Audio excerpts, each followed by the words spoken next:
Olá, queridos, tudo bem com vocês? Vamos investir tempo no estudo da Palavra de Deus. Vamos mergulhar realmente nesse capítulo 2, tão fascinante que é o capítulo 2 de Romanos, né? E com lições tão tremendas para nós, tão importantes para a nossa caminhada com Deus, tá? Então, eu convido você para ler agora os versículos 1 e 2 do capítulo 2 de Romanos, tá bom?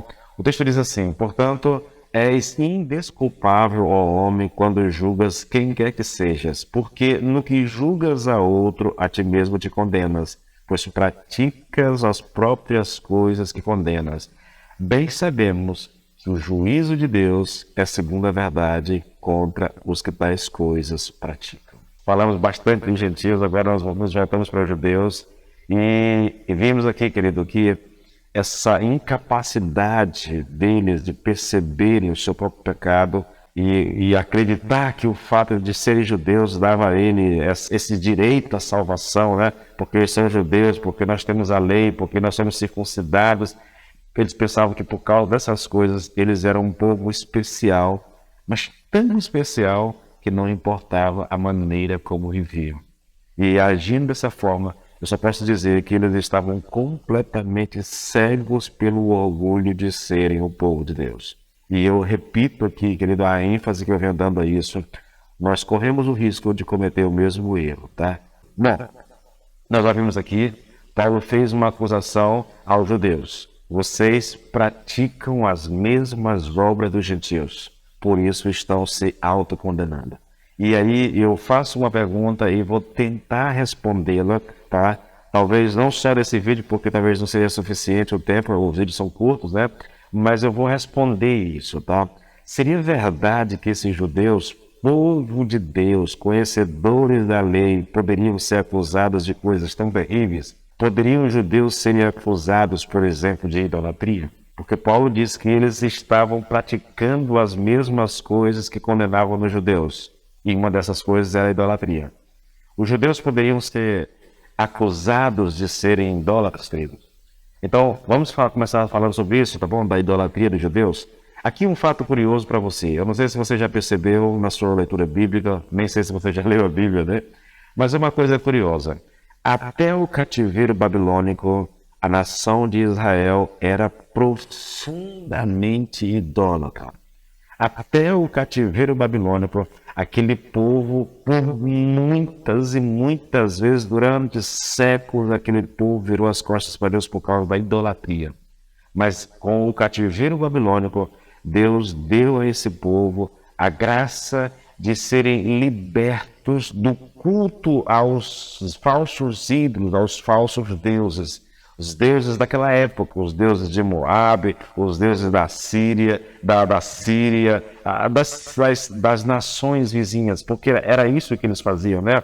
Eles adoravam aqueles deuses, trocaram o Deus verdadeiro por esses deuses falsos, mas ali, naquele cativeiro, eu diria assim, foi o último momento na história daquele povo em que eles se prostraram diante de imagens como faziam. Eu não sei que obra foi que Deus operou na vida deles, mas foi algo assim muito poderoso, que o judeu não voltou mais a fazer imagens para si, deuses para si. Só que nós temos um porém, querido. Isso é gracioso, isso é tremendo, isso é libertador. No entanto, querido, eles fizeram da sua nacionalidade um Deus. Não tinham mais uma imagem de um Deus, mas fizeram da sua nacionalidade um Deus. Também fizeram, querido, da interpretação que eles tinham da lei um Deus, a ponto de eles valorizarem mais a interpretação que eles tinham do que a própria lei, entende? Também fizeram, querido, da prática da circuncisão, entendeu? Do templo, fizeram deuses para si. A acusação que Paulo faz de idolatria é justa. Não porque eles estivessem adorando deuses, criaturas, mas agora eles estão adorando outras coisas. Isso é curioso, na verdade. Eles nunca mais se prostraram diante de uma imagem de um Deus qualquer, mas tinham tanto orgulho da nacionalidade, tinham tanto orgulho do conhecimento que eles tinham da lei, da interpretação da lei, que essas coisas se transformaram em deuses para os judeus. É algo assim, meu, assustadoso, escabroso, na verdade, mas essa é a verdade, entende, queridos? Essa é a verdade. A segunda acusação que Paulo faz aqui é com relação às práticas pecaminosas. Aí, a gente poderia dar uma olhada no Velho Testamento, querido, e eu te garanto que nós encontraríamos provas fartas dessas práticas pecaminosas, entendeu? Você pode observar no Velho Testamento, nos profetas, profeta após profeta, que Deus enviou para aquela nação para alertá-los, né? Para que eles voltassem a Deus, praticassem boas obras, deixassem o pecado, e aquele povo, de forma alguma, eles fizeram isso. Agora, veja, que coisa interessante, né? No capítulo 24, do versículo 2 que nós estamos estudando, está escrito assim: pois, como está escrito, o nome de Deus é blasfemado entre os gentios por vossa causa. Então, mesmo que eu deixe de lado o Velho Testamento, que eu esqueça o passado dos judeus, está aqui Paulo falando para esse povo: olha, o nome de Deus tem sido blasfemado entre os judeus por causa de vocês. Olha o que o Lord John fala sobre isso. Ele diz assim: olha, aí estavam aqueles que se diziam seu povo de Deus, que diziam que estavam numa relação especial com Deus, que se diziam diferente de todos os outros seres humanos da terra, e contudo, diz Paulo, por causa da vida que eles levavam, faziam outras nações blasfemarem do nome de Deus. As outras nações olhavam e diziam: bem, se é isso que significa ser povo de Deus, se é isso que acontece quando as pessoas afirmam que são objetos extraordinários da bênção e do favor de Deus, não queremos conhecer a Deus e não queremos ser abençoados por Ele. Por quê? Por causa da atitude deles, da maneira como eles viviam, da prática pecaminosa.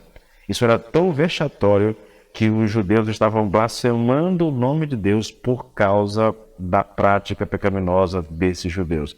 Olha, querido, não é exagero isso. Quando você pega Romanos 3, versículo 9, 10, quando Paulo está concluindo toda essa argumentação a respeito da ira de Deus sobre os gentios, sobre os judeus, lá está escrito assim: que se conclui? Temos nós qualquer vantagem? Não, de forma nenhuma, pois já temos demonstrado que todos, tanto judeus como gregos, estão debaixo do pecado, como está escrito: não há justo, nenhum sequer, não há quem entenda, não há quem busque a Deus, todos se extraviaram, a uma se fizeram inúteis, não há quem faça o bem, nenhum sequer. Aqui Paulo está se referindo a gentios e judeus.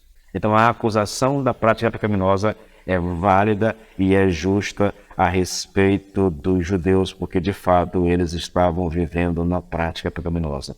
É lógico, querido, que nós não podemos assim dizer que todo judeu estava na prática desses pecados. Não, havia homens e mulheres de Deus, sim, entre os judeus, homens consagrados que viviam para o Senhor, assim como eu posso dizer a vocês, querido, que essa acusação ela é justa sobre a maior parte das pessoas que estão na igreja hoje. E eu não estou sendo severo, não estou exagerando, não, querido, não. Há muitos e muitas pessoas que estão dentro da igreja, que professam amar a Deus, que dizem viver para Deus, mas que têm um estilo de vida pecaminoso, entendeu? Que levam as pessoas que não conhecem a Deus a blasfemar o nome de Deus. Eu sou testemunha disso, querido, porque eu já ouvi muitas vezes as pessoas dizerem assim: olha, se é para ser crente como fulano e tal, então eu prefiro nem ser crente. São pessoas que estão com a sua vida dando àqueles que não conhecem a Deus a liberdade de blasfemarem o nome de Deus, e com razão, porque elas olham para essa pessoa que professa amar a Deus, que professa viver para Deus, e olha para a vida dela e vê uma vida de pecado. Não é assustador um negócio desse? Eu acho assustador. Ao mesmo tempo, fica o desafio para nós. Queridos, nós somos desafiados a viver um estilo de vida que traga glória para Deus, e não que envergonhe o nome de Deus, e não que leve as pessoas a blasfemarem o nome de Deus. Que você seja esse instrumento de bênção, de glória para Deus, que a tua vida glorifique o nome do Senhor, que a tua convivência com as pessoas em casa, na escola, no trabalho, traga glória, seja motivo de glória para o nome do Senhor. Tá bom, queridos? Deus abençoe vocês.